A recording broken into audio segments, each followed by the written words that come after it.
So, right now, I have taken this decision to speak about anything that comes to my mind for the next 20 minutes straight because this not only would be great for improving my speaking sense but also it would be very much beneficiary for the flow that I will be having, the idea flow that my mind will be getting to serpent.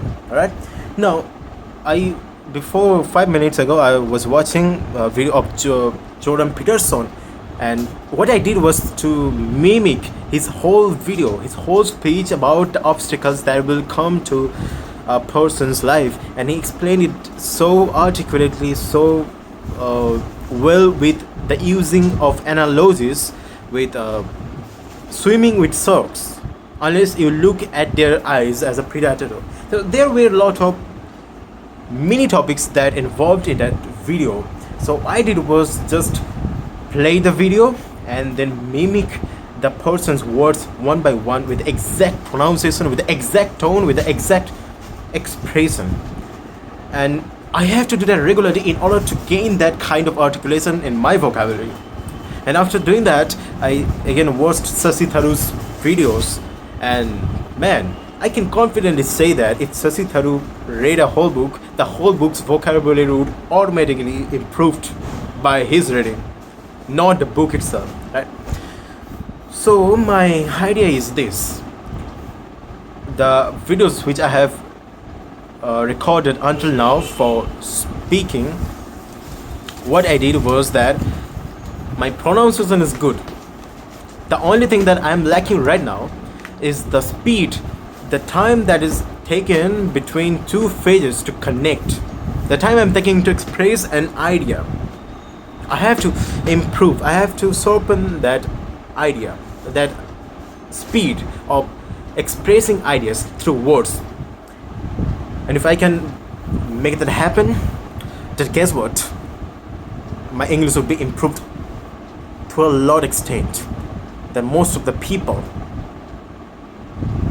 So let's talk about the book that I was reading, Ultra Learning, and I have talked about this a few videos ago, that about that lady who wrote one of the greatest mathematical pieces in English, who translated the whole work.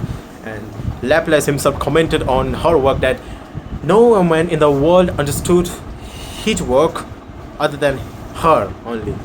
She was the only woman to do that. And guess what? She has achieved so many academically awards in spite of having to do household works. Imagine that you are having to take care of your child, you are having to do the kitchen work, the household chores, and in spite of that you are also studying biology, geology, physics, math, and all those of scientific subjects.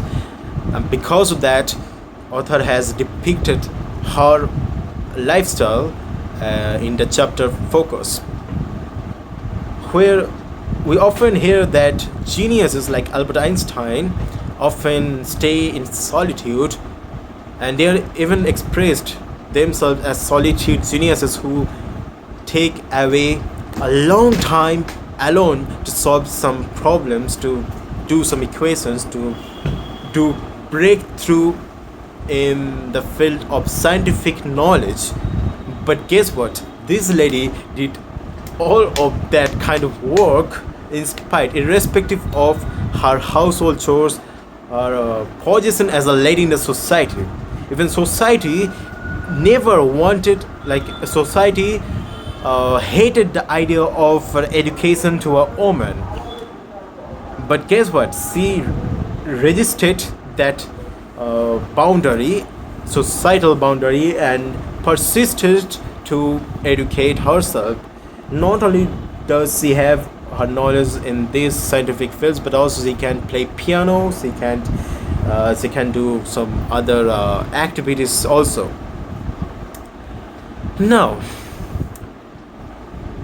let's talk about another man that was being covered in the chapter Memory.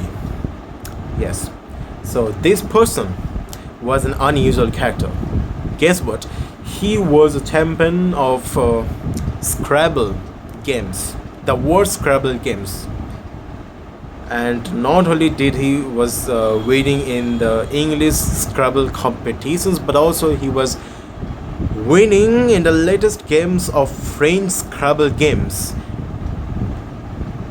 The mainstream media approached him for an interview, but guess what? He rejected that. He was rather live in solitude life than getting famous in this kind of stuff. And because of that, his life hasn't been covered much. But the author of the Ultra Learning himself tried to cover a lot of details about him. One thing that intrigued me is that when he used to come to the competitions, he came all the way from his home to bicycle, and that was like 50 kilometer away. It's like that. The distance was similarly like that. And guess what? Imagine this. You were cycling from 50 kilometer distance away from home. How amazing is that? How brilliant is that? No, like, I mean, that is something you have never ever heard of. But there's an unusual thing in that cycling. You know what he did in during that cycling? He basically drags himself from A to Z words of a dictionary during his home. And when he comes or goes by cycle, when he pedals, he basically recites every single word that contains in that dictionary. He makes an conscious effort to retain, to recall those words one by one while he's pedaling to cycle. And that is the thing here. I want to implement that exact strategy in my copywriting, which is if I study some sales letters, some intrigue part of the lead, some copy regarding emails, landing pages.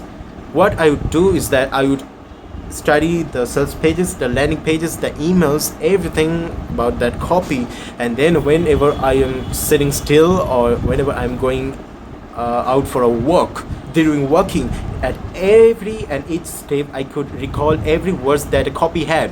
And that is a brilliant strategy, because not only will you recall those words, but also you can recall the subtext that those words are used in that copy. And guess what? This thing is not limited to that Scrabble person, but also it has been used by that lady that I have just talked about earlier. Whenever she was a teenager, when she was a teenager and I was studying some scientific subject, when she was denied a candle at night, she used to recall every equations one by one while sleeping at her mind, in her mind. See the thing, see the similarity between the ultra learners here. That is the thing I'm highlighting here. And if I can do that in terms of copy, then it would be a great strategy for me to remember the exact elements that are required in an intrigue piece, in a persuasive piece, the exact power words that can make your blood boil, that can make your head spin around that product or service or anything they talk about. That is very interesting part here. Now, another person that has been covered in that book is the man who was a guitarist, who was a musician, but he went on to become one of the best speakers of the world, and also went on to open a coaching center with another grand speaking person, and the coaching name is Ultra Speaking. You know what I mean? When the author himself was writing that book, when he collected those strategies from the Ultra Learner, he wanted to implement, to see a live demo of that strategies being implemented in real life. And that's when he found his guitar friend who wanted to improve his speaking, and he used this ultra learning strategy in terms of speaking. And so there is a tournament named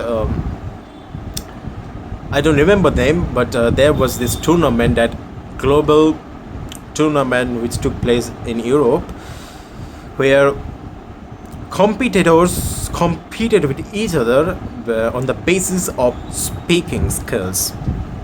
Guess what? He started this challenge exactly before 1 week of a speaking competition taking place near his city. And basically started the competition with researching the topics that we'll be going through. He met his mentor, who's also an ultra speaking guy, and the mentor mentored him about the fundamentals that is required in speaking. You have to make care whenever I'm speaking why the people will care about your speech. The mentor was covering factors regarding the speaking skills. And not only that, he went on to network to various people, including his friend who's a movie theater director. And they also learned, there he also learned many things about pacing yourself while public speaking. And because of that, he went on to improve his speaking at a very ruthless manner. He ruthlessly practiced his speaking skills, and also he took notes of every time he improvised his speech. And to gain more real life feedback, he went on in a elementary school, because he knew that elementary school students are very very ruthless about their reactions. To observe their reactions in terms of his speech, he went there and ruthlessly got the feedback. Even though that's very very very ruthless, not everyone is going to implement this strategy, and that's why the name is ultra learning. And guess what? He went on to become the fastest competitor ever in the history of that speaking championship, in that world speaking championship. Even he defeated that person who was preparing for that championship for the last 10 years. Imagine that. That is a kind of nitty gritty, relentless pursuit of improving a skill that he had in himself. After winning the championship, he was approached by many professionals to make their speaking skills more better, like that. Not only that, they were also approached by high profile individuals who were willing to pay $1,000, $2,000 for each training sessions. And guess what?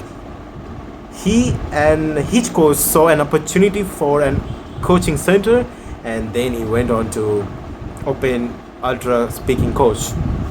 You see the trajectory, how a short period of time of relentless pursuing a skill has changed his whole life, from a simple chill guy playing guitar, to a professional speaker, ruthless speaker. Imagine that.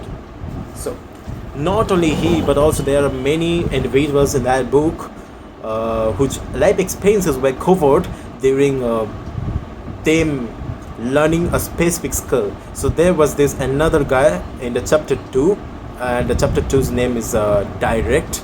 So this person is from India, and he was in Canada, where he was studying architecture. And when he was graduated in one of the worst times, economic times of that country, where people were being laid off, let alone the architecturers. And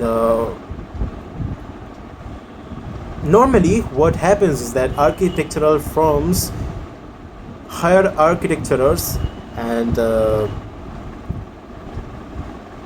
eventually architecturers, when they are in newbie stage, learns direct work when they're actually working with those firms. But at that period of time, at that economic crisis, those firms could not afford to hire any more newbies, and that's why they were laying off many newbies.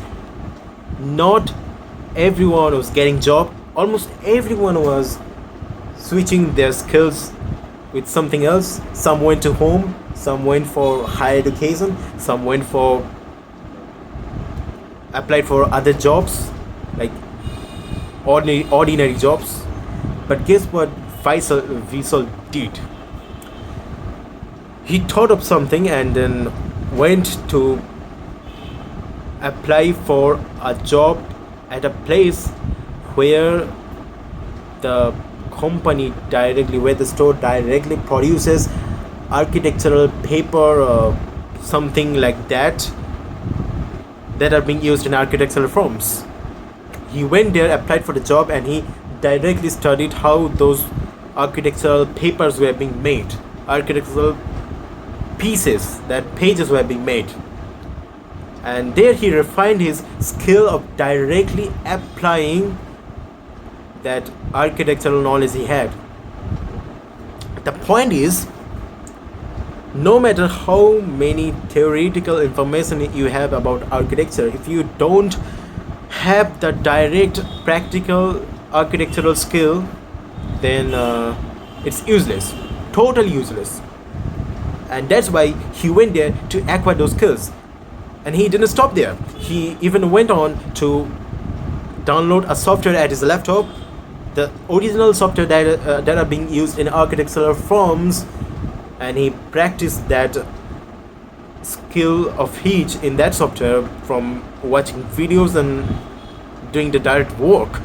So at a period of time of himself directly applying, refining his skill in the terms of practical world, after a few months he again applied to architectural firms, and guess what, he got not only got job offers, but he also got job offers from 3 to 4 architectural firms. And that is a beauty, because you already have the direct skill to present to the architectural firms, and the architectural firms will no longer have to train you to do the direct work at that period of economic crisis. And so Vishal got the upper hand at that kind of situation. You see how it goes like that? So it's about using your brain. And this book has done a great job doing that job. This book has done a great job covering those kind of details of people acquiring jobs, acquiring skills by doing direct work. Now, this reminds me of a book that I've read a few time ago, that is Deep Work by Cal Newport. You all have heard about that book. And it also covers about certain individuals, like a programmer who earlier was a human Excel person, but after seeing the market,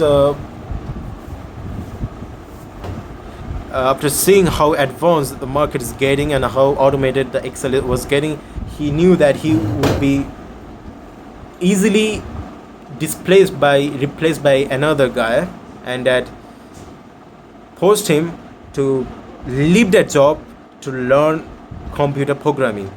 And he went back to his home. His parents was happy, but that he was ready to do something else, but his parents did not like the fact that he came to home and he would be staying at home for a long time.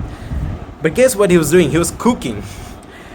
He locked himself in a room with only books, programming books of Java, and a paper and a notebook, where he would write those Java programs again and again, repeating those programs, understanding the variables, understanding every aspects that a program, that a Java language has. And within 3 months, he went on to acquire the knowledge that even a 4th year graduate of computer science doesn't have. He applied to a boot camp And guess what?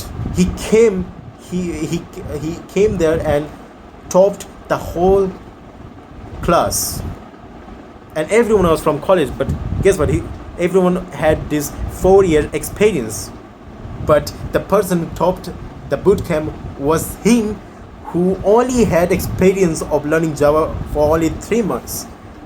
And with that, he earned himself a damn decent job that pays him very well. And the beauty of that job is that he can work from anywhere around the world with the presence of an internet. That is the case here.